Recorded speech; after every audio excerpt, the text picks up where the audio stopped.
जय श्री श्याम दोस्तों, मैं रोहित आपके अपने चैनल शाम का दीवाना राजा से। जैसे कि आप देख रहे हैं यहाँ पे भागवत कथा चल रही है और आज हम आपकी बात कराएंगे यहाँ की कथावाचक पंडित जी से, जो कि यहाँ पे एक भागवत कथा कर रहे हैं, और इनसे जानेंगे कि भागवत कथा का क्या महत्व है और कितने साल के बच्चे और बड़ों को भागवत कथा सुननी चाहिए। हम कानपुर देहात रसूलाबाद मलखानपुर गांव से। हाँ, कथा का अर्थ है, इसका फल है सुनने का प्रभु मिलन, प्रभु दर्शन। आत्म कल्याण के लिए भागवत की कथा सुनाई जाती है। हम सन्मार्ग पर चलें, भागवत से सन्मार्ग मिलता हमें। मानवीय जीवन पाने के पश्चात ये मानव शरीर क्यों मिला, जन्म लाभा परा पुंसा मनते नारायण स्मृति।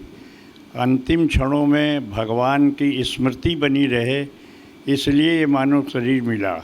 राजा परीक्षित को श्री सुखदेव जी ने यही बताया उनके उत्तर में कि किसी भी तरह अंतिम समय परमात्मा का स्मरण जरूर बना रहे और उसी के माध्यम से ज्ञान वैराग भक्ति बढ़े।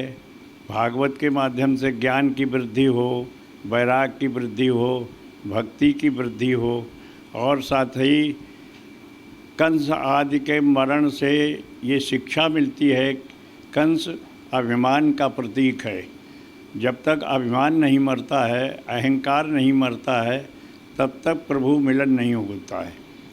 और इसीलिए प्रहलाद चरित में भी प्रहलाद है जीवात्मा, हिरण्यकश्यप है अहंकार। ये न दिन में मरता है, न रात में मरता है, न भीतर मरता है, न बाहर मरता है। दिन में भी अकड़ रहती है, रात में प्रति क्षण अकड़ रहती है।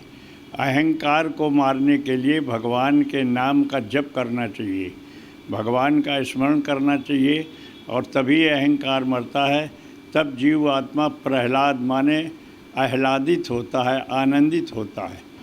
और अंत में जैसे आज सुदामा जी की कथा है, सुदामा जी का मतलब ये है कि मन को भगवान के चरणों में बांध दिया जाए। मन जो संसार का चिंतन करता है, वो चिंतन छोड़कर केवल परमात्मा चिंतन करे, यही है सुदामा।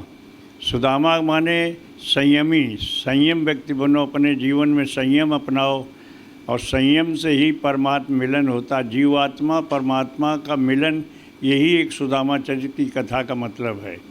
सुदामा कोई शरीर मिलन नहीं है, केवल जीवात्मा और परमात्मा के मिलन के लिए ही कथा सुनाई जाती है।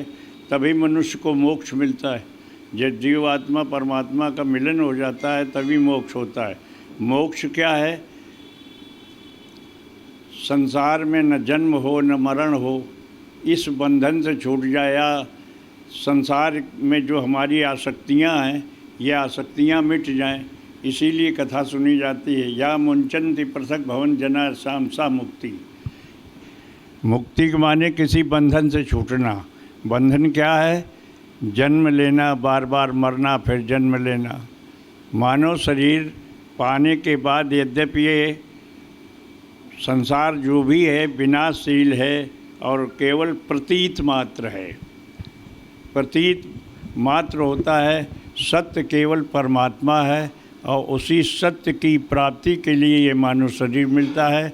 और इसीलिए इस मार्ग पर चलने के लिए श्रीमद् भागवत की कथा होती है और उसका आधार अपने जीवन में उतारा जाता है। पंडित जी, ये बताइए कि भागवत कथा कितने साल के बच्चों को सुननी चाहिए? क्या बचपन में कोई सुन सकता है, छोटा बच्चे सुन सकते हैं या बड़े बच्चे सुन सकते हैं? कथा सुनने की उम्र होती है? नहीं, इस कथा ध्रुव ने 5 वर्ष में अपने जीवन का कल्याण कर लिया, प्रहलाद ने 7 वर्ष में कर लिया।